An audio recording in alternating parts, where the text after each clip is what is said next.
there, Gary Parrish. Welcome back. CBS Sports Eye on College Basketball Podcast, where we sometimes discuss camel fighting dodo birds. Leaky Black, Matt Norlander, he's here with me. If you're watching on YouTube, you know what to do to the like button. Shouts to Brandon Davies. And if you haven't yet subscribed to the CBS Sports College Basketball YouTube channel, it would be awesome if you did that while you're here. Let's get into it. Today we are concluding our summer shoot-around series with the third of 3 auction episodes, with all proceeds from the auctions going to St. Jude Children's Research Hospital, located about 5 minutes from where I'm sitting right now here in downtown Memphis. Steve Sims was the winning bidder this time. Appreciate him coming through for the children at St. Jude. And now it's time for a trivia time. It's trivia time, and the reason is because Norlander, for reasons that don't make sense to me, decides he just decides he would not know what we're going to talk about. I, on the other hand, like to always know what we're talking. In fact, I get frustrated if I don't know what we're talking about. But Norlander's like, surprise me. So I figured the best way to surprise him and everybody else is to do it with a trivia time. Are you ready for your summer shoot-around conclusion time? Almost. Yeah. So I don't know if you're listening, watching, and you don't know what we're on the same page. I do not know what the team is. I'm going in completely blind. I have questions that I can ask you, but here's my question. Is your trivia time going to reveal the team? That's right. That's what that's set up for. Okay. We can do it your way. That's fine. I don't know. I don't know how this could be. I don't know how this could be built that I could guess the team, but sure. One question, and I'm going to figure out the team. Probably not, but I'll keep asking questions, and eventually I can get you there. How many questions do you think it takes for me to get the team? I'm going to say you get this in question 3. In 3 questions. What was that game show? I can get that answer in X amount of questions. What was that game show? I'm only loyal to Family Feud. Okay. I only play Family Feud. Okay, fair enough. 3 seems relatively easy. Okay, let's go. First hint. The coach of this school is the head coach at a Division I school for the 3rd time. This is his 3rd D1 job. Oh, okay. That's a good hint. I'll guess a school with each question here. All right, so it's his 3rd D1 job. You know what? Okay, let me bring up the school list here. 3rd D1 job. Boom. He was 1, 2. Okay, I'm gonna say. Hold on, let me make sure this is the 3rd D1 job. I'm going to say. Let me just bring this up. Because I wonder if this coach has been at 4 places. He is not. Okay, my first guess is we're going to talk about the Villanova Wildcats because Kevin Willard is coaching. No, that's his 4th school. It's wrong. Iona Seton Hall. I messed it up, Parrish. You've already messed up a trivia time. I knew I couldn't trust you. Parrish. Maybe next time you'll want to know what we're talking about. I absolutely won't. Norlander wants to do a Kevin Willard episode. I'm going to say we're talking about. Nope. Yeah, no. Okay, this is 3rd school. Brad Underwood's Illinois Fighting Illini. Stephen F. Austin, Oklahoma State, Illinois. We're talking about Illinois. That's a perfectly reasonable guess in the sense that it lines up with the years, but that is also an incorrect answer. We are not talking about Illinois today. Your next hint. This school won a national championship in the 1990s. Okay, so I don't even need to look up. So 90s, you've got UNLV and 90. You've got Duke's not on it. 91, 92. 93 is Carolina. We already did that. 94 is Arkansas. We already talked them. 95 is UCLA. Hold on. 96 is Kentucky. We talked them. 97 is Arizona. We didn't talk them. 98 is Kentucky. And 99 is UConn. We talked them. So we're either talking about UNLV, UCLA, or Arizona because those are the only schools that would apply. So UNLV, Passner coached at Tech, Memphis. So it could be UNLV. Ooh. Hold on. UCLA, Mick Cronin coached at Murray State, Cincinnati, and UCLA. And then Arizona can't be Tommy Light. So it's either UCLA or UNLV. I'm going to say the UCLA fan base got it done, and we're talking about the greatest coach in UCLA history. We're talking the Bruins.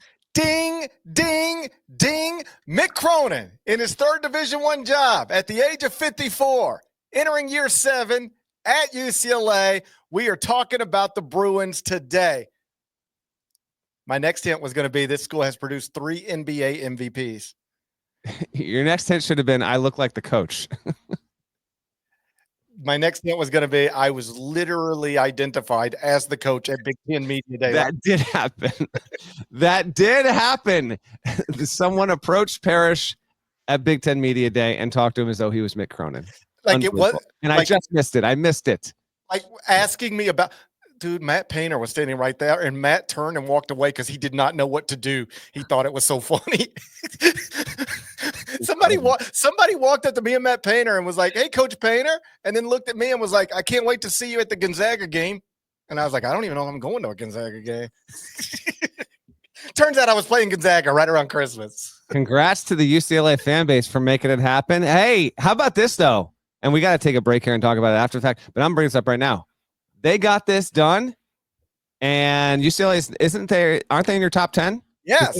Yeah. So they were pissed off that they didn't make the list to begin with, and they made it happen. That's how you do it. I saw that tweet too. Somebody has started a revolution out there on the internet saying that the Eye on College Basketball podcast does not respect UCLA. I would argue we respect UCLA. Like, we might not respect John Wooden appropriately, but we respect UCLA. Can't deny that. Watch this. Tell me how much I respect UCLA. Watch this. UCLA.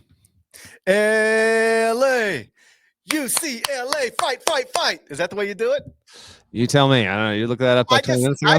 Very early in my CBS career, UCLA just kept going to Final Fours over and over again. And I think I just kept hearing that, and it's now in my head. I just walk around sometimes. I'll be taking a shower. I just start talking about UCLA, fight, fight, fight. It's always there. Hey, before we look ahead, let's recap real quick. Let's do it. They went 23-11 last season. It was their first year in the Big Ten, 23-11 overall, 13-7 in the league, 7th seed in the NCAA tournament, beat Utah State the first round, 72-47, then lost to Tennessee, 67-58 in the round of 32. The season ended for the Bruins on March 22nd. From that team, 3 of the top 4 scorers are back, including Tyler Bilodeau, Eric Daly, and Sky Clark. I guess that includes all of them. As a result, I got UCLA ranked 10th in the top 25-1 in the transfer portal. They went out and got Donovan Dent, reigning Mountain West Conference Player of the Year from New Mexico. They got Xavier Booker from Michigan State. We're going to get Norlander's thoughts on whether UCLA should be a preseason top 10 team. We'll do that next. First, though, let's get a word from our partners. You can't count on accurate expiration dates. No, that is a rookie mistake. Or the kindness of strangers. But thanks to CBS Sports, you can always count on Sundays with the NFL on CBS and Paramount+. All right, Norlander. UCLA is a preseason top 10 team in year 7 under Master Mick Cronin. Do you love it? Or do you loathe it? I'm more loathe it than love it. I don't know if they'll be top 10. You've got them top 10. We know we got to diverge. We got to split off here. I'm very happy to be talking about the Bruins. And I like that we got some West Coast representation on the shoot around too. I like that we're wrapping up with UCLA. They bring in Dent, who, again, not going to spoil anything too much here, but one of our questions we ask every year in our Candid Coaches series is we ask coaches, take your shot, take your dart throw. Who do you think will be the best player in the sport? And without fail, I get, I don't know, like 15% of the responses from coaches, maybe 20% being like, I don't know, who's good? I don't know. Who should I say? No, you have to tell me the player. So eventually I get a player name out of them. Dent, I did get a few. Dent's not going to win the poll, but he has actually gotten some votes. So he'll be represented in that Candid Coaches question when that publishes later in September. And I do think he's a fun, I wouldn't even say he's a long shot. Like, he's a fun outside the top 3 or 4 picks to be National Player of the Year. If he is deployed correctly and can be another level up of what he has in New Mexico, and he was so good in New Mexico last season, he's got a shot. And GP, you're going to have to back up your own ranking here, but I think you putting UCLA top 10 revolves around the idea that Donovan Dent is top 8 player in the country. Bilodeau's a good returner. Daly was solid last season. Getting Sky Clark back obviously helps. And UCLA had by far its most money to use in the portal. It's not even close. Dent got paid millions, and deservedly so, because he was, among the most highly sought after guards in the country. And Cronin and his staff got it done. So definitely, without question, a preseason top 20 team in my eyes. Top 10, I'm not entirely sure. They're going to have some beneficial things in terms of their schedule, which we will get to before we get out of here. And UCLA has already fully released its schedule, which is helpful for a show like this, not knowing what it was coming in. So we'll get to that in a second. But yeah, I think Cronin's got enough pieces to be better next season than he was last season. UCLA in general was, I don't know if this is, it's not, I guess it's not a good thing. It was notable last season because of what the coach was saying after games and not because of what was on the floor. It's still a quality team, 23 wins, comfortably got into the tournament, got that 7 seed, and then got knocked out, by a really, really good Tennessee team that was in the running to be a 1 seed. And they got knocked out in the second round there, as you mentioned before, but they weren't an exceptional offensive team. I saw this team in person play and lose against Maryland, and they got housed in that game. That came amidst their biggest swoon of the season, essentially. And there was a lot of stuff even surrounding that game. It was a good team last year. It will be better this season. I will be surprised if UCLA isn't in that 3, 4, 5 seed conversation by the time we get to Selection Sunday. That's what I'm expecting. In addition to you just ranking them 10, what are you expecting? What are your thoughts on Cronin's guys? I think they're going to be good. For what it's worth, at Torvik, they're 9th. I always like it when it lines up like that because I start establishing these rankings well before the computer stuff comes out. I'm sort of blind going into this. Like I'm it's a lot of guessing and projecting and then the computer stuff comes out and you see where you're in line, you see where you're out of line. It's comforting when you see something like this. I've got UCLA 10. They're 9th at Torvik. We'll see where they are at KenPom when that updates. But this is the range, and I'll just keep it simple. 7 seed in the NCAA tournament last year. That translates to a top 28 team in the country. So they're going to have to be better than next year. I obviously have to be better this season than they were last season, and I obviously believe that they will. They bring back 3 starters, like 3 dudes who were relevant players on an NCAA tournament team, all started, I believe, in excess of 30 games. That's Tyler Bilodeau, Eric Daly, Sky Clark. They add to that the reigning Mountain West Conference Player of the Year and a Big Ten transfer who hasn't done much in 2 years of college. This is Xavier Booker, but he was ranked 11th in the class of 2023, a 5-star prospect just a few years ago. Yeah. And so, like, if that pops, and you never know, like, sometimes you keep waiting for these guys to pop and they just are what they are. We might look up in 2 more years and be like, man, Booker was a top 15 player coming out of high school and nothing after that. I hope not. That's the horrible thing to wish on a young person, but we'll see. I'm just saying, if you believe in the talent, and the talent was at least there a couple of years ago to where people we respect and work with thought that he was one of the premier prospects in the country. If you believe that any of that is still available to be tapped into, then you got 3 returning starters from a top 7 seed, the reigning Mountain West Conference Player of the Year, and a former 5-star prospect theoretically in your starting lineup. Like, I like that. And just sort of a sign of the times. This would have never happened in a different era of college basketball, I don't think, particularly at a place like UCLA. But UCLA's 5 projected starters, if this is what we're going with, Donovan Dent, Sky Clark, Eric Daly, Tyler Bilodeau, Xavier Booker, none of them started their careers at UCLA. In fact, they started their college careers at the following places: New Mexico, Illinois, Oklahoma State, Oregon State, and Michigan State. Mm-hmm. I don't think that's unique to UCLA right now. In fact, I know it's not, but it is unusual relative to the history of UCLA, but not that abnormal given where we are in the sport. Agree. I think when you go to play UCLA, particularly as a transfer now, like, the deal. Cronin is fairly no nonsense. Dent opting in, I think, is a really, really good sign. Just a reminder on his stats: 20.4 points, 6.4 assists, 2.3 boards last season. Has been a good 3-point shooter 2 consecutive seasons in a row. He has proven it. Now, yes, this will be a level up going to the Big Ten. We'll see if he can be as impactful and valuable at the highest level as he was at the Mountain West level. But if I didn't say it on the podcast, which I think I did, but I certainly felt it, he was one of my 5-ish favorite players to watch in college basketball last season. That's an interesting contrast when you consider Cronin's teams most of the time. It's not that he's, dripping with flash. He's just got really good instincts, really good passer, can hit big shots, handles well. There's a lot to like there. He's 6'2", 180-ish, but he's got a really good knack. He's like a classic, fun college basketball player to watch, and I love that for him. You mentioned Booker. Yeah, we'll see if he can be impactful. We'll see how he plays with and off. Bilodeau had some nice moments last season. I don't think you thrive with him as your best player. I think that was evidence there. Now, if he can be your number 2 and number 3, now you really got something. And I think that his numbers from a rebounding perspective will bump. They're essentially trading, even though the schools don't match up. Like Adai Mara leaves and goes to Michigan, and I think you'll see him pop this season for Michigan. Michigan was not a shoot-around team. We'll talk about them plenty when we get to the preseason.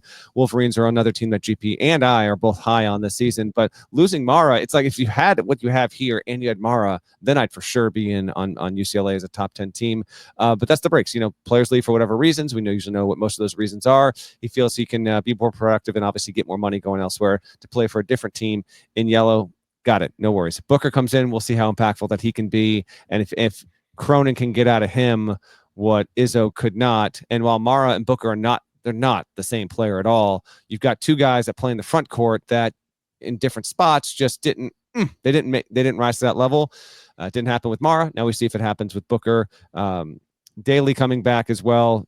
He's a good wing that I think is not undervalued by UCLA fans that are watching this. They're aware of what he can do. But with him and Sky Clark returning to the fold, yeah, there's a lot of reason for some optimism that you can be a legitimate player in the Big Ten to win the league. I believe I picked UCLA to do this a year ago, and obviously I was wrong. I was off on that. They were not one of the 2 or 3 best teams in the Big Ten, but they're more well positioned with that overall. Before we move on, I just want to go big picture on Cronin here, GP. So Cronin right now is in year 8. 7. It's year 7. This is going to be year 7. Okay. Is it? 1, 2, 3, yes. 4, 5, 6. Okay. So it's year 7. He has gone to a Final Four, albeit as one of the last teams in the bubble tournament. He's made a couple of Sweet 16s. He's had a couple of seasons with, good seeds, 2 seed, 4 seed a few years ago. They were 7 last year. Didn't make the tournament the year before. Overall, jokes aside on the pod, he takes this job, leaves Cincinnati, it's well known at this point. He was not UCLA's first, second, third, fourth, or fifth choice, whatever. All told, I think he's done a pretty good job. I wouldn't give him an A, but I would give him better than a B-. Maybe he's a B+ at this point. It is UCLA though. How would you assess everything that he's done so far? And I mean, it's coaching, results, recruiting. He was open about how he didn't have money in the first couple of years of the portal. He has had, shy of Dan Hurley, like he's probably the most prominent coach to make headlines for what he says at press conferences. There's a lot there with Cronin. Just kind of wonder about how you, arbitrate where he is 6-7 years in. It hasn't gone perfectly, but I think it's gone well. I almost think like if you get to year 7 as the UCLA coach, you by definition have done a good job. Is that fair? I don't think UCLA fans would agree with that, because if you go back to what Alfred was doing, he made it 7, didn't he? Didn't Alfred make it 7 years? But didn't Steve kind of do a good job for a while? 1, 2, 3, 4, 5. You know what? Alfred made it 6, so it doesn't even apply. So he made it 6 years. That fan base was annoyed by year 3. I remember that. Howland before that, such a fascinating job. Lavin before that, it's not like as though the shadow of Wooden is still there, and because there's the circumstances under which UCLA just dominated the sport in the 60s and 70s are just, it's a different universe altogether. But and send it right back to you here. UCLA's, from our perspective, kind of covering the sport nationally and tracking all of this stuff, I find them to be one of the unique fan bases in that it's not like that joint's hard to play at. It doesn't always fill up. There's a variety of reasons why that's the case, but there are a lot of people that immensely care about UCLA being one of the 5 most relevant and impactful programs in the sport. And I think UCLA almost always falls short of that expectation. And so you've got these, opposing forces constantly at play. I think he's, for the most part, done a pretty good job there. I like that he's on unabashedly and unapologetically him. I'm going to say that every single time we talk about a coach on this show. I don't want guys who are phony. I don't want guys with canned answers. I want guys that are genuine and say what they mean. And Cronin does that, and he makes himself ripe for criticism. But with everything that comes with it, like, yeah, I think that he has passed the test for sure. Could be better, but it definitely could. I will say this, whether it was him or someone else, it could be worse than it is right now. It could definitely be worse. And I would argue it's good. And UCLA fans can argue if they want to. I get it. I'm not going to go back and forth on Twitter. I just think, broadly speaking, if you get to year 7 as the men's basketball coach at UCLA, you haven't been bad. Maybe put it that way. You certainly haven't been bad, because you can't get here being bad. 6 years, 4 NCAA tournaments, 3 Sweet 16s, 2 visuals of the Statue of Liberty, 1 Final Four.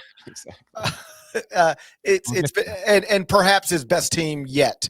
Perhaps there's a chance. The team from a few years ago was good, though. I don't know. We'll see. That team went 31-6. Hawkes, Tiger Campbell, Adem Bona. That was a good team. I'll be interested. I don't think this team will be as good as that one, but we'll see. Yeah, we'll see.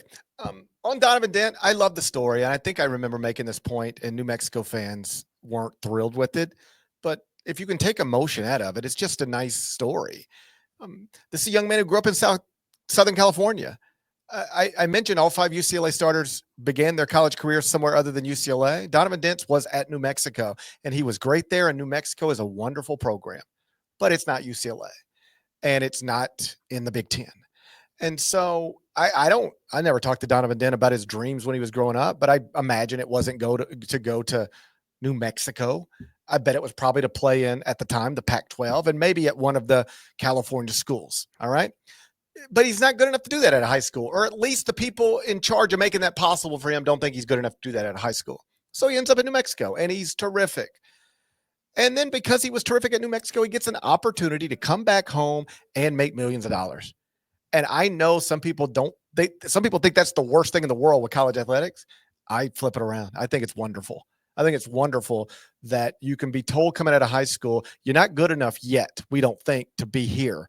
But let's see what happens. And then you go wherever they think you are good enough to go. You knock it out of the park, exceed all expectations, and then they circle back to you and say, buddy, if you want to come play at UCLA, which is what a lot of people's dreams probably encompass growing up in Southern California. Don't know if it was yours, but if it was, man, we can make that dream come true and also give you millions of dollars to do it. Like, that's not a bad story to me. That's a wonderful story to me. New Mexico, incredible program, but it's a springboard program. You lost your best player to the Big Ten. You lost your coach to the Big East. That's sort of where we are. Yeah. I celebrate that. I don't find it to be offensive. He's going to have to be great for them to be great, but he has already proven he can be great at the collegiate level, so I expect nothing less. Let me ask you this before we get to the schedule, because right now you go to Torvik. Michigan is projected to win the Big Ten, finish they're third in the country. Purdue, 4. Michigan is third at Torvik. That's where Michigan is right now at Torvik. Michigan 3, Purdue 4, Illinois 7, UCLA 9. Sure. Ohio State 19, Michigan State 22, USC 25, Wisconsin 30. 4 teams in the top 10, 8 in the top 30. But let's focus on 4 in the top 10, including UCLA, because it's going to get asked at some point. Is this the year the Big Ten finally wins a national championship? Over this question. Oh, no, I'm not. Over this question until we get to the Final Four, and there's a Big Ten team there with a chance to win. Okay. Not that we can't talk. I'm just saying in general, like I get you. I understand. Pac-12 teams haven't done it since '97. So, and the Pac-12 is now going to be reborn something else in a year from now. Right. I mean, sure, maybe. Like, I don't know. Like, Michigan will have a chance. You said Illinois is 7. That's interesting. I mean, I think Purdue obviously has a chance. Yeah, Purdue's got a healthy chance. Yes, yeah. Purdue could have the best player in the sport. Really, really good coach. A lot of returning pieces. Yeah, like overall. Sure. I don't even know if Big Ten fans, like, do Big Ten fans care about this? They care about their school. Like, is there Big Ten fans? Let us know. Like, I don't know. That's CBS@gmail.com. You can tweet us however you want to reach it. I just don't know if Big Ten fans care about it's become one of the more referenced stats and nuggets in college basketball. Right. But if you root for Illinois, if you root for Purdue, if you root for Maryland, Penn State, go on down UCLA now. Like, do you care that the conference hasn't won a national title since State did it in 2000? I don't know. I'm just asking. They care, but they're very aware of it, and I bet they're tired of hearing it. when they don't do it. I bet you they don't like SEC fans saying, you guys didn't win a championship. When's the last time you won a championship? And then Gator chomping, talking about when's the last time you won a championship, right? So whether they care or not, they're aware of it. Here's the question. This may be the way to put it. And I'd be interested in hearing what Big Ten fans think about this. I don't mean email me. I'm not going to get to that. But go ahead and email him. He loves those. If you're a Michigan fan and Michigan State is playing tonight for the national championship against an SEC, they're not rooting for Michigan State. There's no way. They can't do it. Can't do it. No way. If you're a Michigan fan and Nico Medved's that's never going to happen. But I think SEC fans might. SEC fans might be like, all right, I'm a Tennessee fan. I hate Florida. Auburn fans rooting for Florida in the national title. I don't know. I think there's a SEC sentiment that I don't know if it exists in the Big Ten. Purdue's playing for the national title Monday night in Indianapolis come April. They're playing Arkansas. Sure.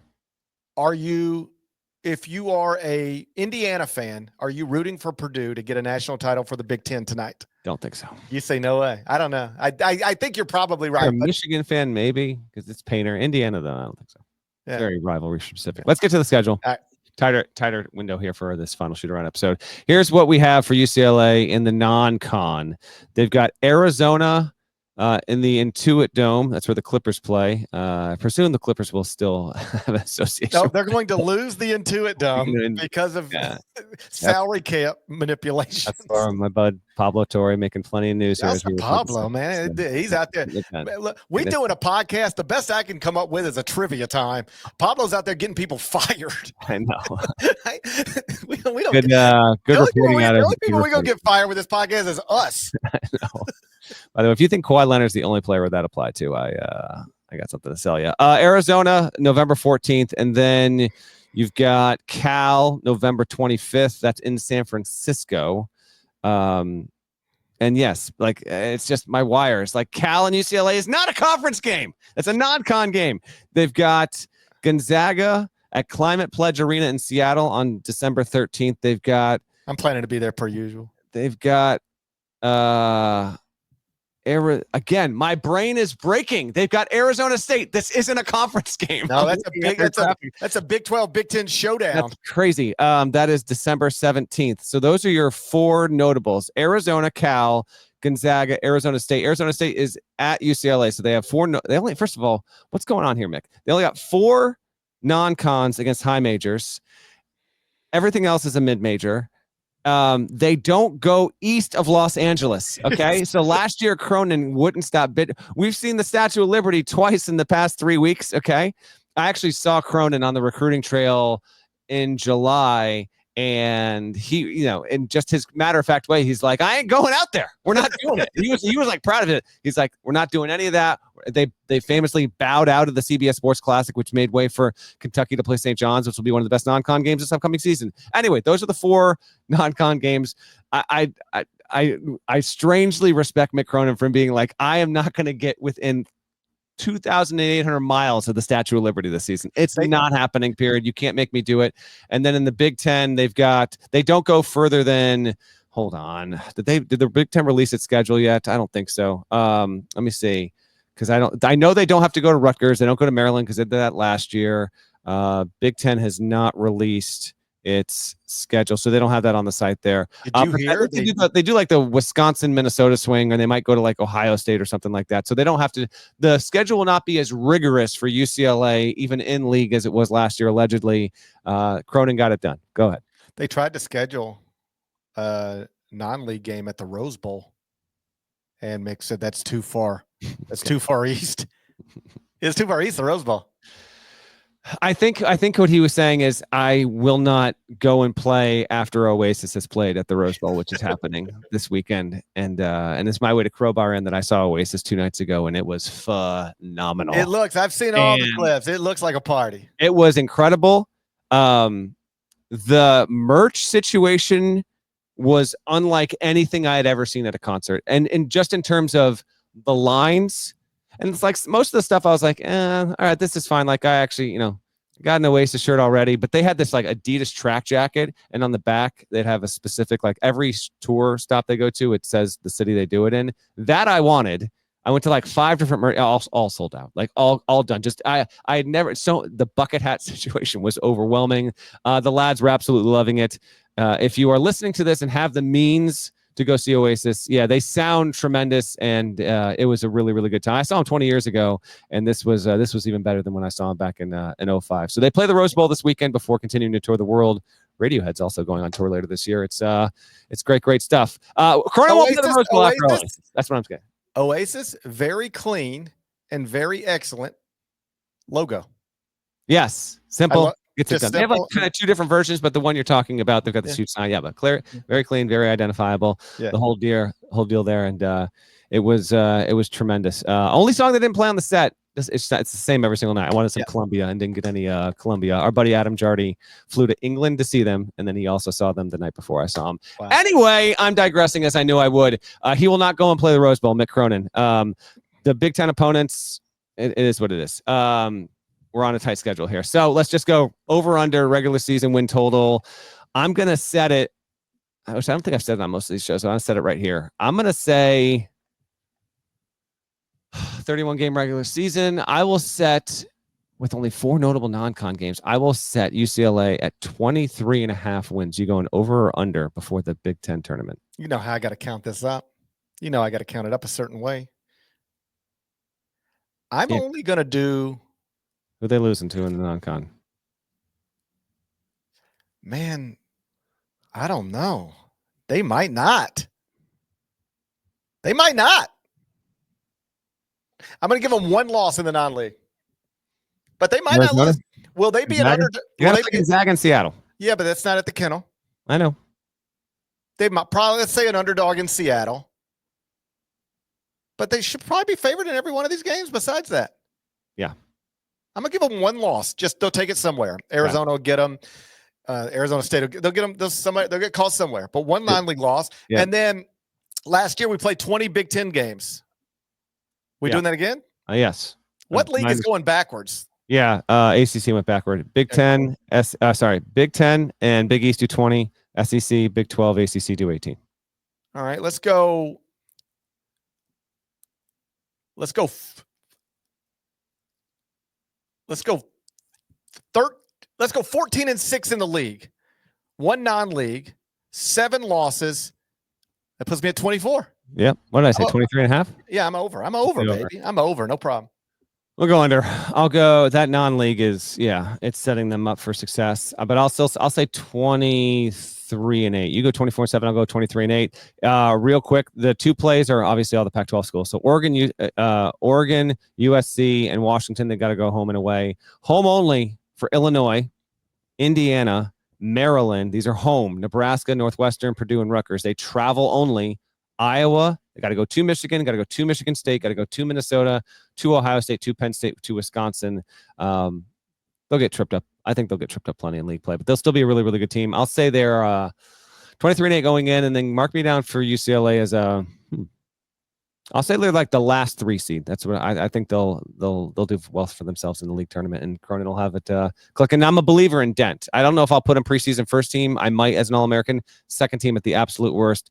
I think he's set up to really shine with the pieces around him, and I'm excited to see what the Bruins can cook up this season. That is a summer shoot-around series. Thanks to everybody who listened, of course. Thanks to everybody who watched and everybody who helped us get through this, from Matt Painter to Mark Pope to all of our buddies in the media who sat down with us and chopped it up for a few minutes. Shouts to Devin Downey. Shouts to Chester, South Carolina. Terry Teagle, he's a legend. Huck Larnell. Thank you guys once again for watching, listening. Eye on College Basketball Podcast. If you're not subscribed, please go subscribe anywhere you can. Subscribe to Podcast, Apple, Spotify. More of us than there are of them. That should be reflected in the comments. So do it. We'll talk to you again real soon.